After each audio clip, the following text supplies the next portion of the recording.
Stéphane Carrasco, bonjour. Nous allons parler de Argos 2.0. Alors, est-ce que c'est fortuit et que la version est effectivement de 2.0 ou est-ce que il y a une notion d'interactivité et de construction via le Web 2.0?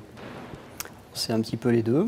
Argos 2.0 est le portail académique pour les collèges et pour les lycées privés de l'Académie de Bordeaux.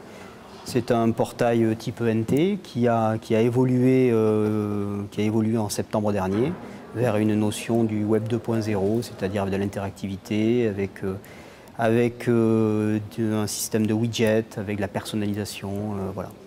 Il faut savoir que c'est un ENT historiquement âgé, donc il est de 2002-2003. On a été un petit peu contraint de le faire évoluer. Et puis l'intérêt pour nous, c'était de susciter les usages et les pratiques des élèves pour qu'ils y accèdent plus facilement et qu'ils retrouvent au sein de l'espace numérique des pratiques qu'ils ont quotidiennement. Alors dans le côté 2.0, on a effectivement que les internautes sont les utilisateurs et les constructeurs du contenu. Alors est-ce que c'est le cas pour notre ami Argos? C'est tout à fait ça. C'est tout à fait ça. Donc on a construit ça sur un système de panier qui contient des services. Et l'utilisateur dispose dans son panier de services qu'il pose sur son bureau comme il le souhaite, qu'il redimensionne et qu'il agence comme il le souhaite.